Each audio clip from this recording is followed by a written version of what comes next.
And we're going to turn to Gary for opening prayer. Good prayer. Our gracious God, Heavenly Father, we come before thy throne of grace, O Lord. Thank you, for this beautiful day and the opportunity to even see your creation through an eclipse, knowing that you're in control of all the stars, the sun and the moon, and all those things that you provide for us. We're thankful for the sunshine. We're thankful for our state. We're thankful for our own township. And we pray that you may bless our decisions tonight. Continue to be with our first responders, our firemen, our police officers, those that work both in the township building and the DPW outside of the building. Give them all they stand in need of. Continue to be with our armed forces, O Lord, and those that guide and protect us as a nation. Be with our leaders, O Lord, and Congress, and even our president, that you may give them all they stand. May they seek wisdom from you, and may they make decisions, O Lord, that are wise for our own country. Bless us now in this time together. Bless our decisions. May we be discerning, and give us all that we stand in need of. In Jesus' name we pray. Amen. Amen. Amen. Thank you, Gary. Rise for our allegiance. I pledge allegiance to the flag of the United States of America and to the republic for which it stands, one nation, under God, indivisible, with liberty and justice for all. You may be seated. All right. I'll ask our clerk to take roll. Okay. Item 5 tonight is the approval of the agenda. Is there a motion to approve tonight's agenda? So moved. Support. Supported. Any comments? Hearing none, all in favor say aye. Aye. Any opposed? And our agenda is approved. It's not a long one tonight. Item 6, communication letters and reports you've received for information. Item 7 is our public I'd like to talk about that a little bit, if I could. Yeah. I have an issue with 6I, 6.1. I'm not sure that should be included in our minutes. There's nothing in what I've read of that has anything to do with our township. And to put that into the record of our minutes, I don't understand all the issues that she has, but to put it in our minutes, I think is not proper, because we have no issues with whatever her problems are. She lives in Hudson Village. She lives in the city of Hudson. She does not live in Georgetown Township. Right. She's had issues with individuals in that township, and to put that in our minutes and record that, I just don't understand why we would do that. She could live in any city in the state of Michigan. It doesn't make any difference. It doesn't affect us. Nothing to do with us. Mm-hmm. Mm-hmm. So, I would move that we strike that communication from our agenda and our minutes. All right. First of all, is there a second? I support. All right. I'll be honest. I don't know for certain with our policy whether it's any communication received and distributed among us, or if it's subject to residency status. Anyone know in particular?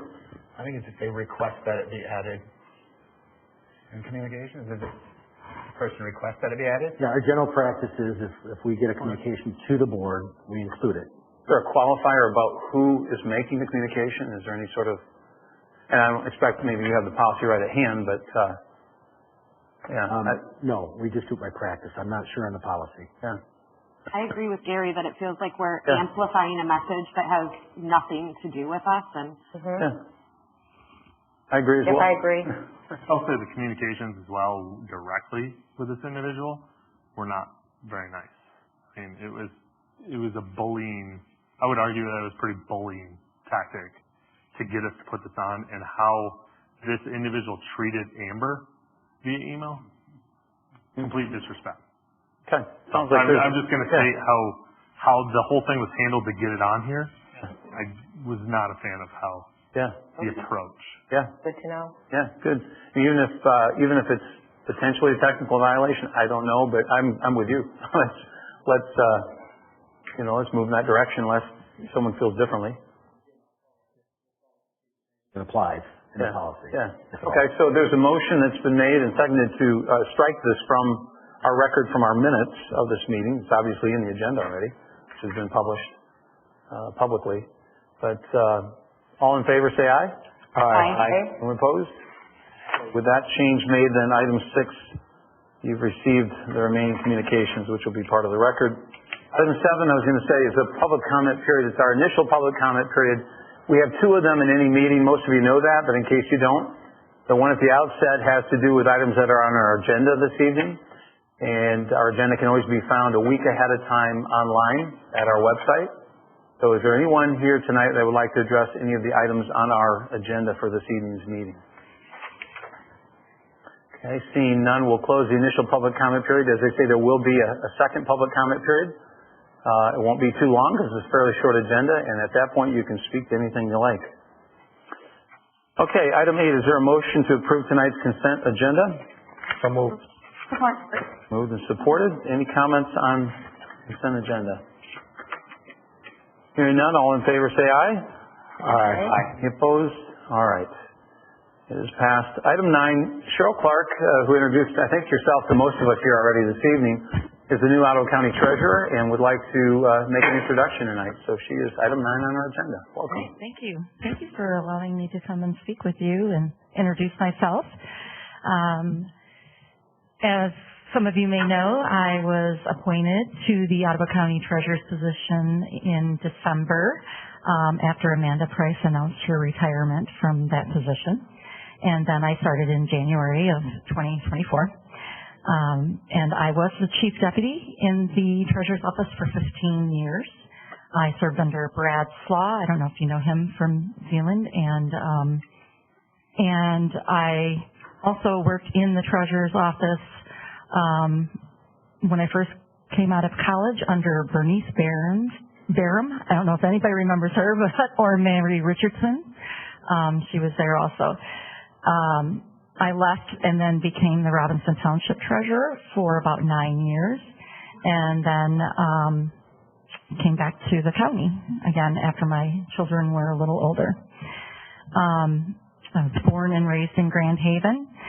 I had lived in Grand Haven most of my life, and I'm married to my husband, Joe, for 33 years. We have 2 adult children, 2 boys in their late 20s, and I'm an active member of Hope Church in Grand Haven. I am here to announce that I am running for the position of Ottawa County Treasurer, so I will be on the August ballot.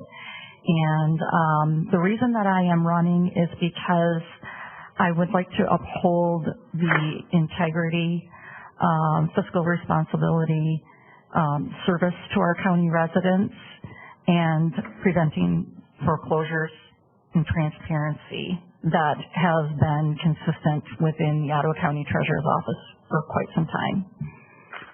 I am pro-life, I'm pro-family, and pro-Second Amendment. I also wanted to give you an update on our office. So March was a very busy time in our office.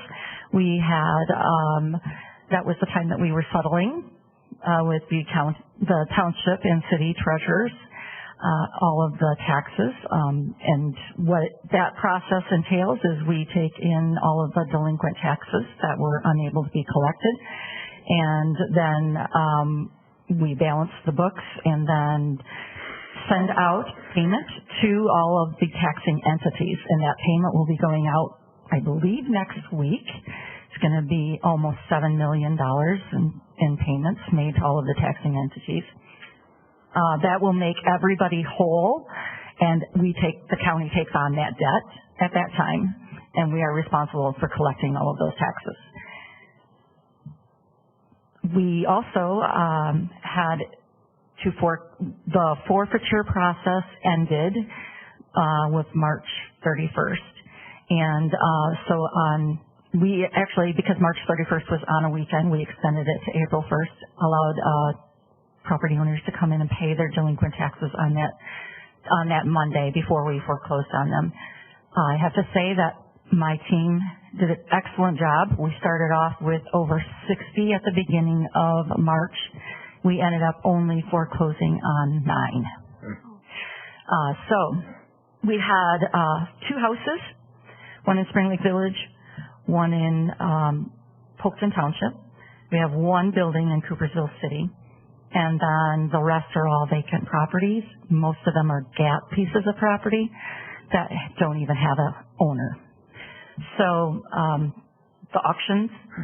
the first auction will be in August, And then that's a minimum bid auction. And then the second auction will be September. And that's a no minimum bid auction for anything that doesn't sell at the first auction. There were none in Georgetown Township. Thank you. Thank you for helping us. Carol, it takes like 3 years, right, to get to that point? Yes. Yeah. So these would be 2021 taxes that are Yes, being they were. Yeah. Yes, the 2021 taxes. The tax process actually changed with the change in the law in 2022, where the whole tax process was a 3-year process. It has now become a 4-year process because now those people who had homes or property that we foreclosed on can submit a form to our office saying that they have an interest in the property and that they would like any proceeds that we make on that sale of that property at the auction. Their interest, after the auction is done, it goes before a judge. The judge decides whether or not they do have interest. And if they do have interest, and if there's more than one party that has interest, how much percentage each party has in that property. And then he tells our office what his decision is, and then we will send out the payments. This is proceeds that is after all of our expenses for foreclosing on that property, which some of the expenses are attorney fees, some are if we had to mow the lawn or anything. We had some houses we have to change the locks on so that nobody can get in them. Other things like that we may have expenses on. That's part of the minimum bid that we make, that we ask for in the first auction. Mm-hmm. Do you have any questions? About that or about anything? About anything, yeah. I'll try to answer. Well, I always have a question, and this has been spoke to those that have come here. Okay. So Georgetown Township is 1/6 of the population of Ottawa County. And I sometimes feel that we get neglected. Okay. I noticed where ARPA money all went to the Lake Shore. Nothing came here that I'm aware of. Okay. And it just seems like we support a lot of the county with 1/6 of the taxes. Right. But yet there never seems to be, to be honest with you, we've got a brand new rep when Kyle Terpstra resigned, and she's yet to come to this township meeting or meet with anybody that I'm aware of, supervisor or manager, to even introduce herself. So I think that's a message that should be brought back to the county. Okay. And I feel like that when we look at who we are, 54,000 residents, yeah, and yet, we spent all the money in Detroit for the last 50, 80 years too. Now we feel like with the west side of the state again, we're like, yeah, we spend our money in Detroit and nothing comes back here. And the same thing now I see with the county. Everything goes to the west side of the state, of the county, but nothing comes to the east side. Okay.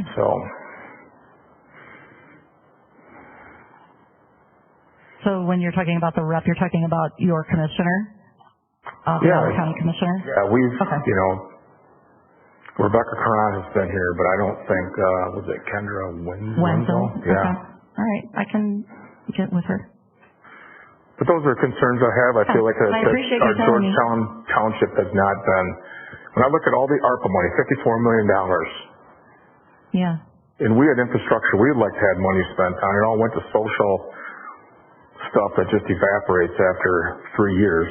Mm-hmm. To me, that was a waste. It was a boondoggle. And I can look in to see if there is anything left of the things that the county had designated the ARPA money for, if anything fell through and they weren't able to give that money to those places. Actually, Mr. Moss about that made a request, again, on behalf of the township. He seemed to indicate that it wasn't entirely earmarked. Okay. But that they were taking different opportunities and going to make determinations, but the lion's share of it was already spent. Yeah. Okay. All right. Well, I'll look into it and I'll get back to you. let you know what I find out. Yeah, you have a nice talk with our manager. Rob is really Okay.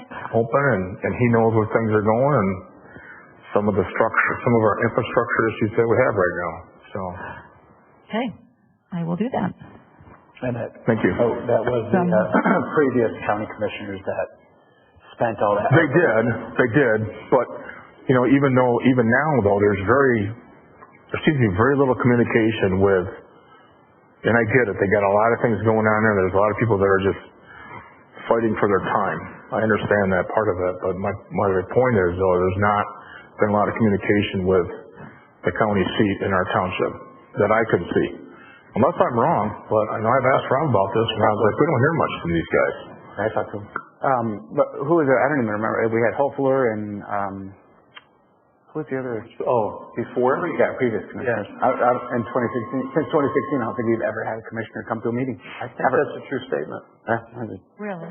Kyle used to come. Kyle did. No, but he's saying before Kyle and Rebecca. Occasionally, I remember Jim being here. Did he? Okay. Yeah. I mean, Kyle came here a couple times a year, I would think, and Sure he did. And had tried to see what he could do. It was an uphill battle for him, but I mean, I gave Kyle a lot of respect for that. But he's no longer there, so now nobody seems to. Kyle would call us and keep us informed. Yeah, Kyle. He was very open. Kyle, yeah. No, you're right. Kyle was good about that. Yeah. Okay. Well, I thank you for telling me that, and I apologize for the lack of communication. That is one thing that I am trying to do now that I am the treasurer, is try to get out to more of the townships and the cities. I'm going to make it a regular thing that I do come, twice a year to your meetings, just to see if there is anything like this that I can bring back to the county, and give you any updates that we have from our office too. Well, thanks for coming. I mean, I appreciate you coming out. So, says a lot. Yeah, I wonder, because there's a county assessor, correct? County assessor, county assessing so department? The equalization department? Yeah. Yes. I'd love to see somebody from there. From there? Okay. I will let them know. Because we got that issue with the level 4, right? So we'd love to have them come to us a sales pitch. Okay. Use the county rather than hire somebody. Yeah. Oh, do you have an opening for assessing? No. He's talking about level 4. Identifying a level 4 rules, yeah. Oh, okay. All right. Yeah, I've heard that other townships are having a hard time finding level 4s. My husband is actually an assessor. He's not a level 4 though, but I heard that it is hard to find them. Does he want to be? He may. He currently works for Chester Township, Robinson Township, and then he works in Muskegon County for a township there too. Yeah. I think, does Holland Township have a level 4? It seems to me like they were looking for a level 4 at one time too. I can ask them and see if they found anybody. Connect with you. Thank you. Sure. Yeah. Okay. I do have some brochures. I have my business cards also that I'm willing to hand out to anybody that would like them. Thank you so much. Thank you. Nice to meet you. Okay, item 10, fire department uniforms. Is there a motion to purchase new uniforms from Nye Uniform? So moved. Support. Moved and supported. All right, everyone's received the various quotes and so on. Any comments, questions among the board about this? I see think we've got we have a Chief here as well. Yeah. Chief has one to show us, right? Yeah. He's got show and tell tonight. See you, Chief.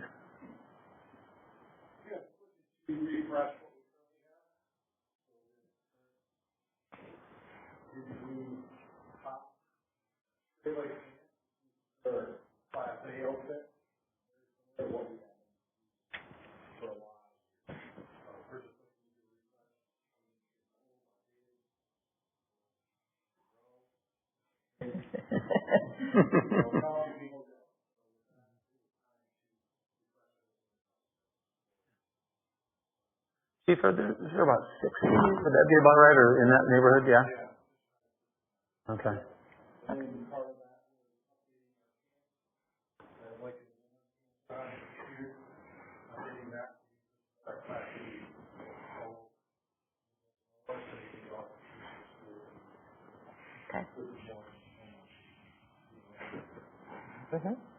Is there a bow tie option or not? I'd say I'm disappointed though that you weren't wearing it. I was hoping. Okay, there we go. Thank when my you. kids get clothes for gifts, we chant, try it on, try it on. So there was a piece of me that was ready to do that and then realized I was totally in the wrong setting for that. Fashion show. Oh, fashion show. I need to up my game. Matt, are these less likely to shrink? You know what I'm referring to, but okay. Okay. Thank you. Thank you. Thanks so much, Chief. Comments, questions? All right, hearing none, there's a motion before you. All in favor, say aye. Aye. Aye. Opposed? And the motion is carried. Item 11, deck removal at 8th Avenue Park. Speaking of one of the, I think 3 total, probably the medium-sized one, if you will. A motion about the removal of the deck with the gazebo from 8th Avenue Park. I will make a motion to remove that deck. It is getting old and it needs to go. I'll support that. Supported. Out of services, Yeah. right? The park. I was on it the other day. I saw that it must have been a hole at one time because there's a piece of board over that. And it's definitely a better day. What about well, maybe it's getting the cart before the horse, but this is removal, then the discussion is about replacement, right? Eventually here. Hope. We're not sure whether or not it was utilized enough to make it worth it, but there's a danger right now with it, and so it needs to be removed. And you can still walk around the 1 mile loop at 8th Avenue Park without using that. You can still walk around because you do walk across the other one. And the other one is probably the main one that people like to fish off of, and I've seen wheelchairs on it. So that's the one we want to definitely keep. This one, not necessarily need it, but I know it needs to be removed. It's unsafe right now. So maybe we could save some money by not replacing it.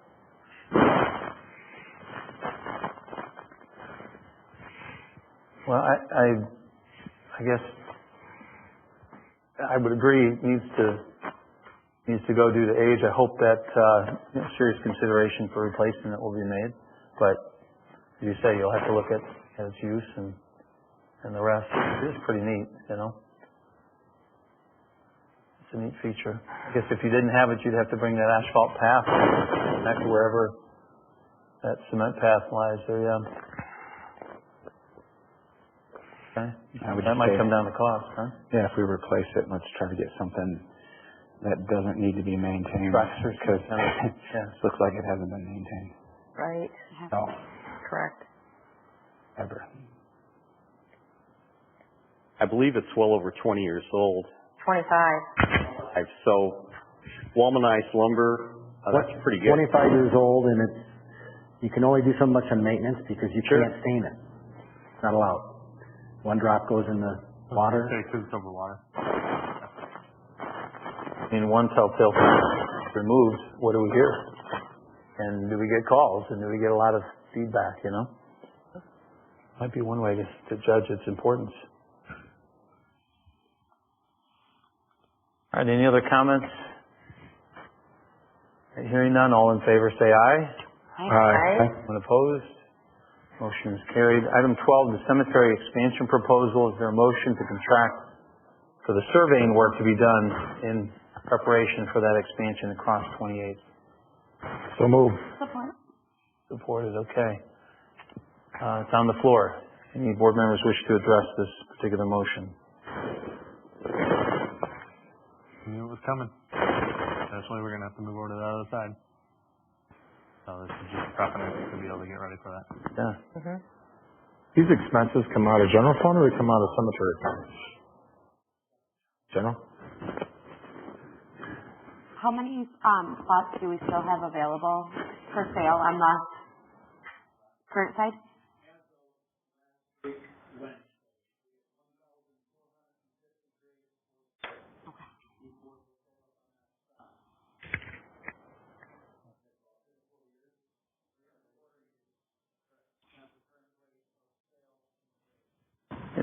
And Rob, how many years with this expansion you think you add? Just a rough guess. Yeah. Yeah.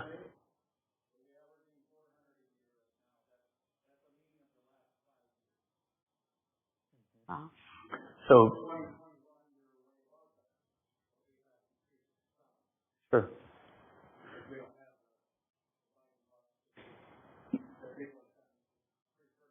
Even to get into yeah, that's a weird thought to pre-purchase too. I did that recently. It was a date night. It was an odd date. It was a really odd date. Fun. I thought it was showing I cared for her, but she didn't agree. Would that fit 10,000? Am I just out crazy? 5,000? What? Okay, so maybe 15 years or more. Yeah. To me, I had girls play soccer on those fields. We made good use of it while we've owned it. We've gotten a rental income and so on. I think it's a great example of the foresight of what good township planning can be. I was not part of that board, but whoever was and bought that land far before we needed it, paid a whole lot less than what Granville is doing now or what we'd have had to do in buying a home at a time, or having to go find another place elsewhere within the township. So I think that's one of those where perhaps at the time they bought it, people thought, what are you doing wasting our money? Saved them in the long run and kept the thing centralized right there where I think most people will appreciate it. So kudos to them. And glad to see that we're about to make use of it. Jim, Granville's literally buying homes to expand. Yeah. Yeah.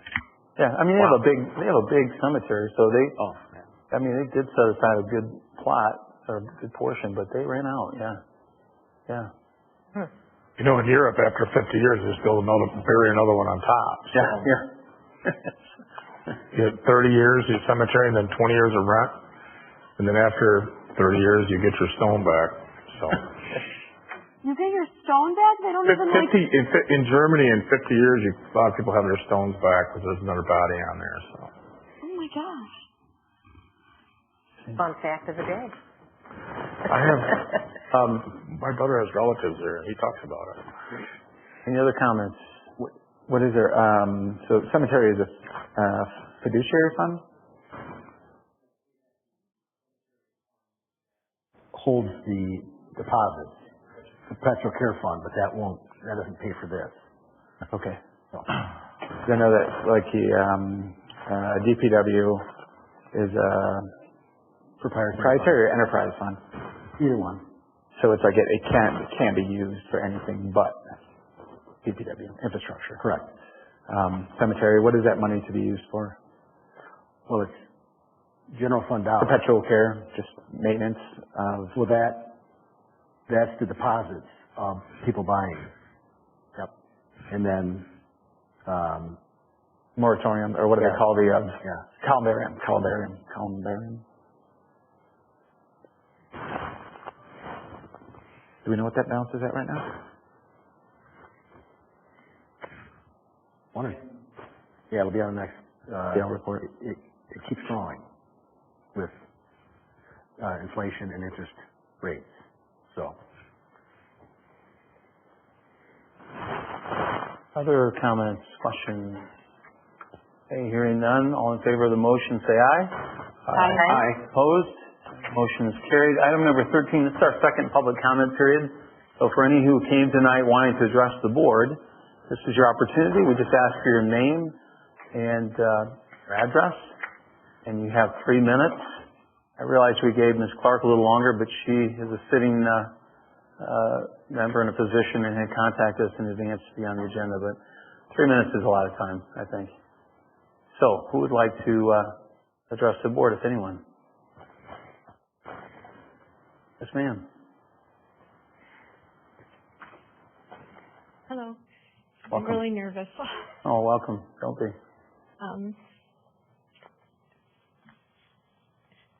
Good evening. My name is Katina King, and I'm representing my neighborhood in Hidden Hills Estates, which are Churchill and Street, Magnolia Drive. I have with me a signed support concern document that I would like to present to the Georgetown Township Board. I have been speaking with Rich Holmberg from Grand Haven Road Commission and Justin Start, the Assistant Superintendent at Georgetown Township. Last Friday, April 5th, Justin suggested that I come and speak to Georgetown Township Board and Utility Committee regarding the matter of the fiber optic line companies. Unfortunately, this did not leave me ample time to collect all my neighbors' signature this past Saturday. I work 6 days a week during tax season, and with spring break, were the neighbors available to sign. But there's enough signatures that I'm sure you'll get our point of how we're not happy with what's going on with these fiber optic companies. We as homeowners will be having our lawns destroyed for the 3rd consecutive years.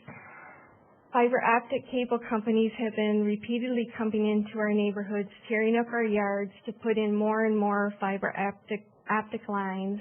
When they're finished, we are left with substandard lawn landscape restoration.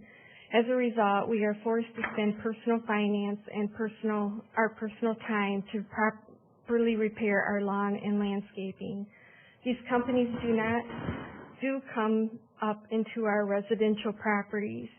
We end up having to buy bags of dirt, seed, straw, and wood chips just to replace what they have done to our yard landscapes after they leave.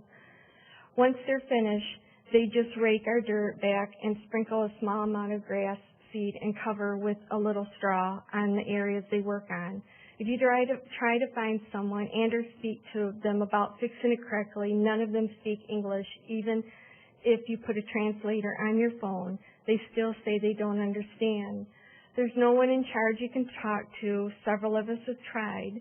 One of our neighbors was so upset about his damage that he tracked the men down and made them come back to fix his lawn, but it's still not right.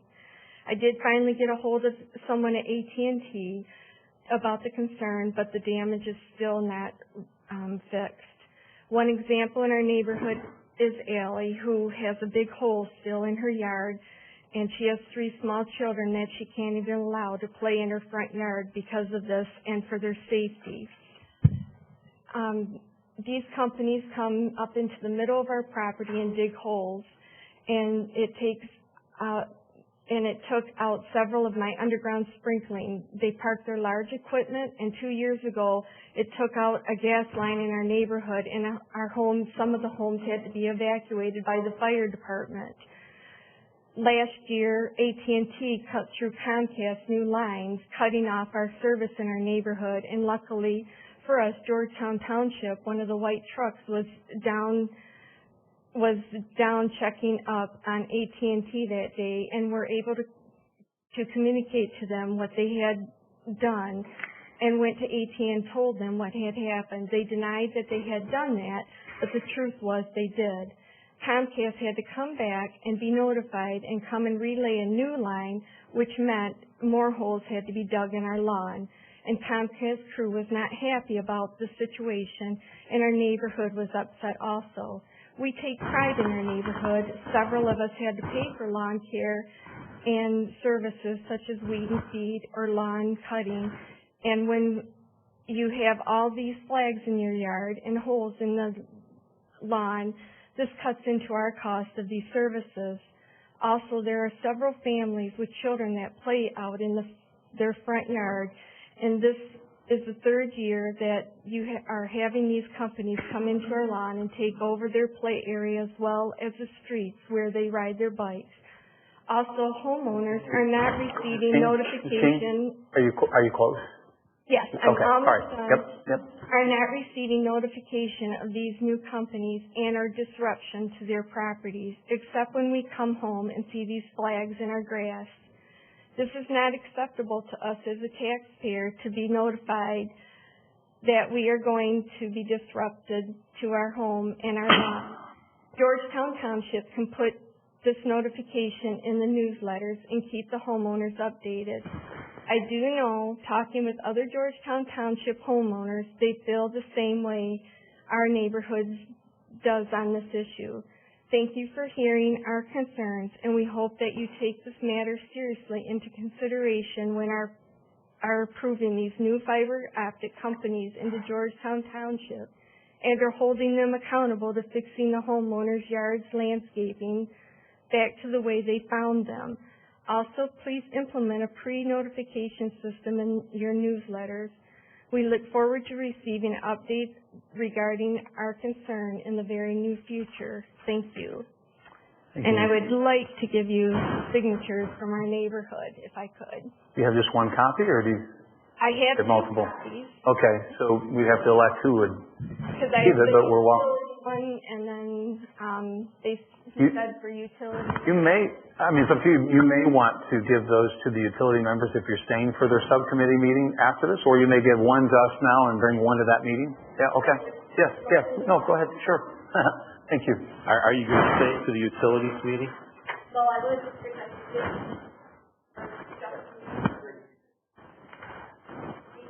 So you know Justin then right now, you mentioned him, so, okay. Well, and he's also a good person to talk to, whether that be in this meeting that follows, or whether it be on another day here at his office, so.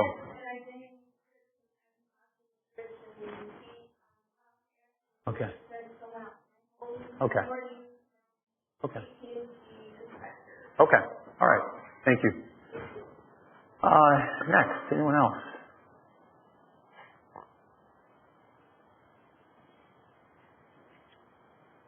Welcome.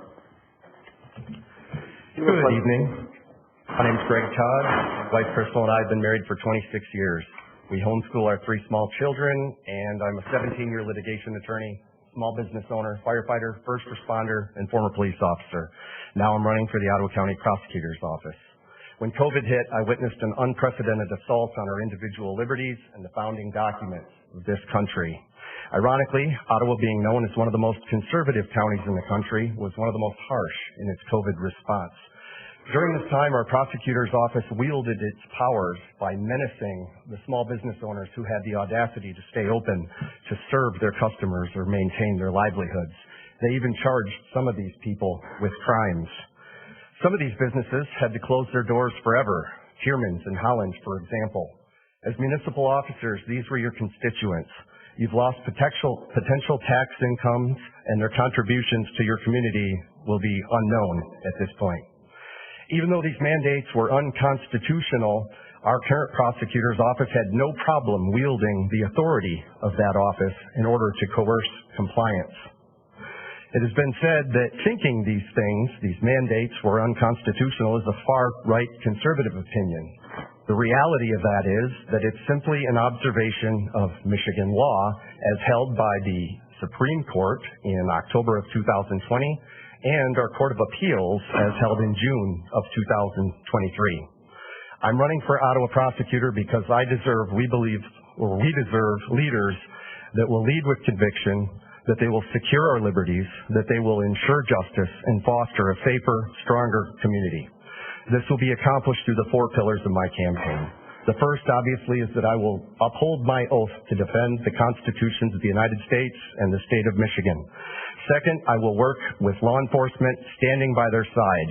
We have constant attacks with law enforcement, and to be honest, law enforcement morale between the prosecutor's office and the various police departments is at an all-time low, predominantly because of the George Soros-like catch and release policies where severe criminals can be back out on the streets before the police reports are even done. That's not just a thing for the big cities. Apparently, it's everywhere at this point. Third, I will work to ensure individual liberties are secured within our county. The prosecutor's office exists to enforce laws, not unconstitutional mandates. On my watch, the office will never be abused like that again. Fourth, I will stand for free and fair elections. I will make sure that I work closely with our law enforcement officials, and I will be bold enough to make sure that if there is accusations of election issues, they will be investigated and they will be prosecuted to the fullest extent of the law. Well, our liberty has been under assault for decades. Many people have stepped up into the breach since COVID. Now I'm willing to play my part for we the people of Ottawa County to preserve the individual liberties for you, for your children, and for our children's children. With the Constitution as my compass, I pledge to uphold these values with unwavering conviction. Thank you, Mr. Todd. Thank you. I'm used to hearing the ding, but it's not singing tonight, so, okay, there we go. You had it timed well, though. All right. Next up.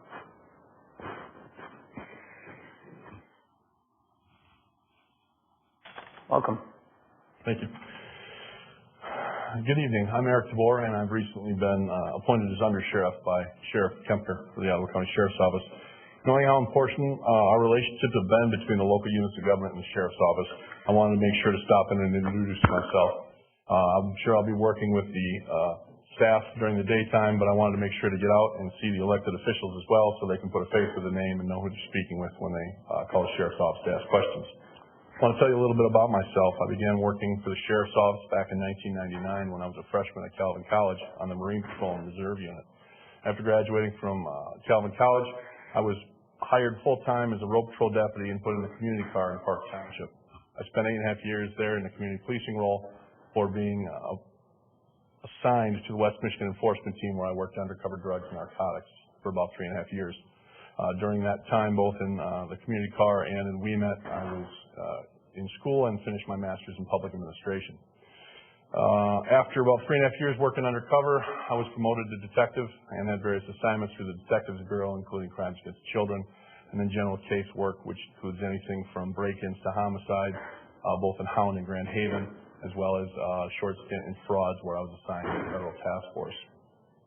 While I was doing that, I was also assigned to our technical investigations as a secondary assignment, going down to the Federal Law Enforcement Center in Georgia, and then becoming a certified technical investigator. What that led to was cases that didn't quite rise to the level of our digital forensics unit, like dumping a phone or a computer, but I worked a number of child pornography cases that were kind of started through the Internet Crimes Against Children Task Force, where they did the digital work and I did the interviews. After that, after about 8.5 years in the Detectives Bureau, I was promoted to sergeant and took over night shift operations for one of our squads throughout the county and countywide. So, historically, the Ottawa County Sheriff's Office has partnered with townships and local units of government like yourself. It's in order for you guys to decide what your level of service needs to be while kind of balancing your own fiscal responsibilities.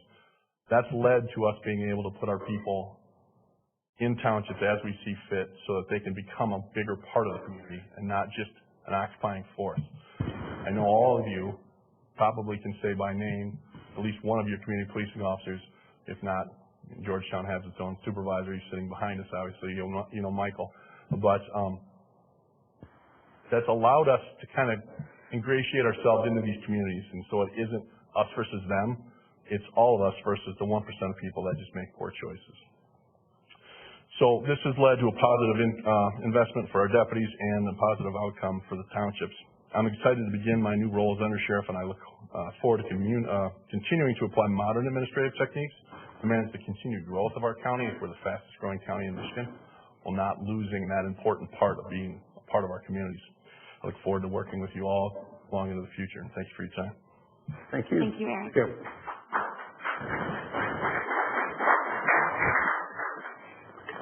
Anyone else?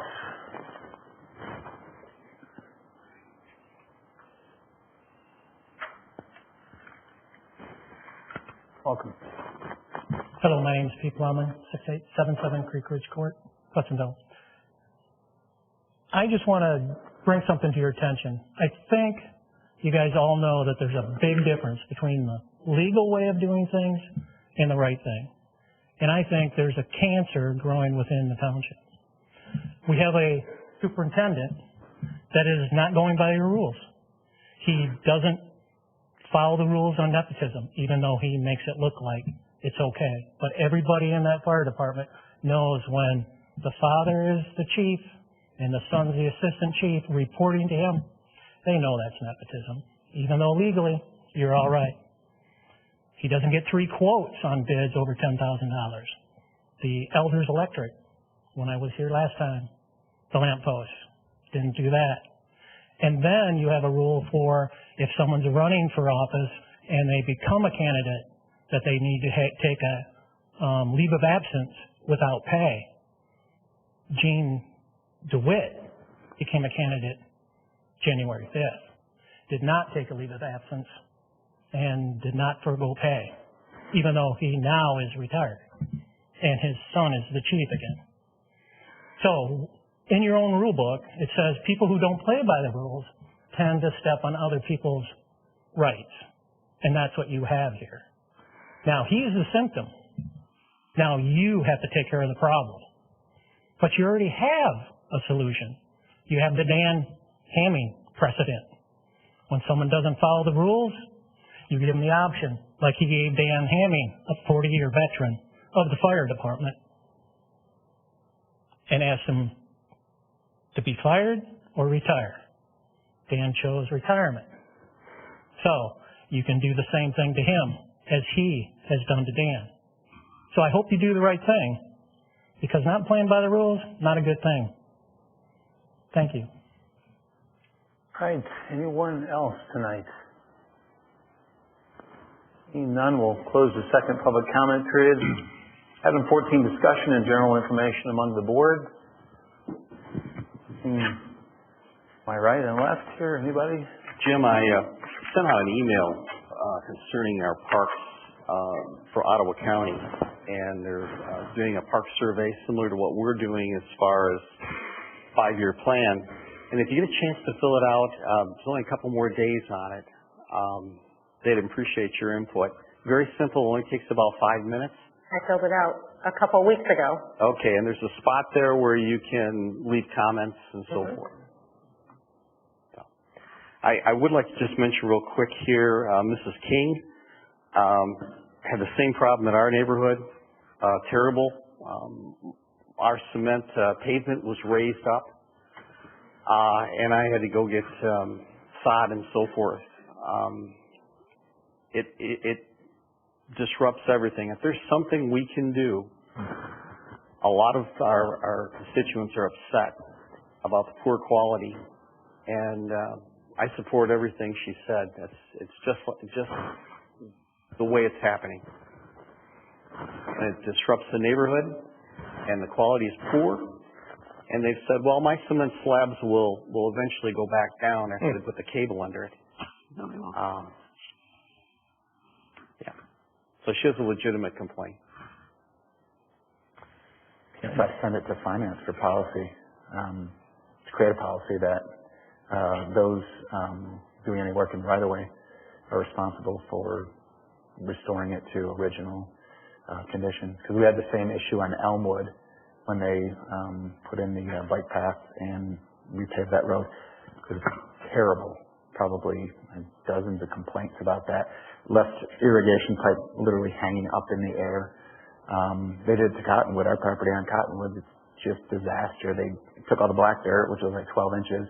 They replaced it with some gravel garbage, and they put some roadside junk weed mix in it. Not to mention the terrible cement work they did on the approach. But back when I talked to Carlton about the issue on Elmwood, he was like, well, it's not, we're not doing it. It's not us. It's some third party that we're the ones that paid the bill. We, just like the terrible intersection by the miniature clock tower, we're paying the bill. We have input. You can say we don't. We have input. So I think if we have a policy that says it has to be restored to a certain standard, I think that's something we could easily do in finance. So anybody, regardless of who it is, whether it's a cable company, phone company, road work, they have to apply by that same standard. That makes it very easy. It's in utilities currently, and I'm not sure whether we might have a policy that already, maybe not specific enough, but requires some sort of standard, and it just needs to be enforced. It might be one of those where the law is on the books, but that follow-up needs to be better with these third-party contractors or something. But it is currently in utilities, and I'd be happy should it be kicked to finance at some point for an actual policy. Great. But for now, we trust your... We've had this discussion of utilities. Yeah. Because that was a complaint that I had, because I felt that the liability insurance wasn't high enough. But the problem is that the state has overtaken that because they're in the road right away. Anything within the road right away they're allowed to do, and the state has set those precedences on what can be done there. And everybody's pushing for fiber optic, so they turn around and put fiber optic. The problem is that So let's say Comcast is putting fiber optic in Georgetown Township. They hire a company that runs fiber optic, not necessarily their own people. And they turn around and they sub it down to another company. And sometimes we're like 3 or 4 subs away from the company that we actually signed a contract with to run fiber optic. And then their distance from the specific company, whether it be AT&T or Comcast, because they've subbed it out. And you end up with this hodgepodge of people coming in here to put this in, and they don't understand. Yeah, I'm sure that they don't understand English, unfortunately. And I'm not going to disagree. It's a mess, but it's such a mess. You don't even know where to go to try to figure it out because there's so many layers. Yeah, you can go AT&T and they'd say, well, we subbed it out to so and so. You got to call them. And then they got to try to figure out who's actually doing that job in that area. They hit the water line in front of Myers. I believe it. Yeah. So that was right in the middle of winter, and we spent a bunch of money digging up Baldwin, and I'm sure we'll send them a bill for it. But as far as yards, they just don't get too excited about grass, and that's sad. And because we just approved another company last month, did we not? We had one about a year ago. No, another one came in. No, they got it. Exactly. If they properly file the application and give us $500, we cannot say no. We just can't. And the right-of-ways are there, and as competition comes in, there's another vendor that wants in. They do not notify us. We call them, we try to chase them down all the time, and it becomes subs. I mean, we've been dealing with this nonstop. They sign a contract with us, though. They're a party to that contract, and the fact they hire a third-party sub doesn't put us in privy of contract with that sub. It's about enforcement. Right. So it would be a matter of us. You enforce at the contractual level, perhaps, to say, look, if you're right, you have the right to do this, but you have to do it according to the contract, and if you're not, it's your responsibility to see that your subs do. I mean, it's easy to say, I realize, but maybe more pressure at that level, where this is our contractual level. Don't make us chase your sub or what have you. But the contract's in English, though. That's my world right there. I hate to tell you that, but that's my world. You know, you're dealing with individuals that don't understand English, and I just wonder what our rights are. You know, you're delayed. Yes, you can install your fiber optic, but you're delayed in turning it on, so to speak, or utilizing it until your subs have completed the work according to what do you call workmanlike conditions or proper standard. And unless they do, you can't begin to operate yet, and that's our pressure point. Or you bond them. Or bond them, and sue under bond if they, put them under bond. But again, we're at the mercy of the state, and the state has a big push for fiber optic, and so they've circumvented some of the rules because it's a road right of way. Anything that's in a road right of way, you know, technically you can put sprinklers in a road right of way. If they take them out, you have to put them back in because you really don't own that piece of ground. You have to care for it, but you don't own it. It's part of the road right of way. It's 33 feet from the center of the road. That's the road right of way. So, Jim, we certainly can contact legal counsel and see what enforcement mechanisms make sense, because we have the contract, and there's more coming. Yeah. That's a reasonable inquiry to make. I think Something's better than nothing. Okay. Others. Real quick, Aaron did a terrific job with his presentation, but as I'm listening to him, he talked about being an undercover officer in drugs. And that gentleman stands out in the crowd. I don't know how he would be Show us how you do that. I do have one thing I just kind of want to bring up lightly, and I only do it because I see a lot of it on the news. There's a lot of issues going on right now with illegal immigrants and some of the issues they have with breaking the law, some of the things that are going on. We haven't seen that in the township, but I think we need to be aware of it. You know, the city of Grand Rapids isn't that far over the border here. And they had an illegal that murdered his girlfriend, and they're I don't know, it bothers me to think that it's not that far away from here, even though we probably haven't experienced. Maybe Keith or Mike has something on that, but I'm just saying, I think we need to be we need to be a little bit, strong in our language of what we don't want that here. Our governor is giving $500 a month to those that want to come here across the border. That doesn't help. It doesn't help. If they can rent place in Grand Rapids, they can rent them in our township too get their $500 stipend and create problems. I like our township the way it is. I like it safe. I want to keep it that way, but I'm a little nervous about some of the things that are going on at the state level that could affect us if we're not vigilant. So. I wanted to make a comment just about parks generally. It's Rosewood, and it's already, the weather's getting nicer, and people really utilize our parks a lot, and appreciate the work that the services committee's been doing. I'd like to see us continue to, put the capital outlay to make the improvements necessary, whether that's a couple of them I had written down, that like Rush Creek and Woodcrest, need help, and we got the money to do it. So just a attaboy and also a hey, keep going, because I think the bang for that buck is great. We get a lot of use and we get a lot of people. It's an inflation-proof asset in the township. That is everyone's park. And so maintaining them, I think, is a way of really especially helping those who maybe don't have the discretionary funds to do other things further and farther.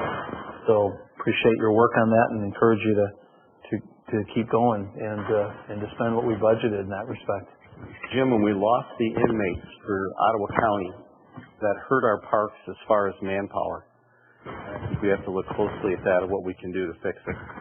I'm talking like structural even, like the playground equipment or device and that kind of thing. Those are things that, yes, they wear out because they get so much use.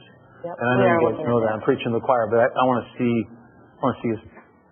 some things happening. Yeah. I was the sub on the last services committee, and that was Rush Creek actually is the one that came up. Yep. Okay. And I went out there and looked at it too and took pictures and sent them back too. I drove in there. With suggestions for, So we are looking at that stuff.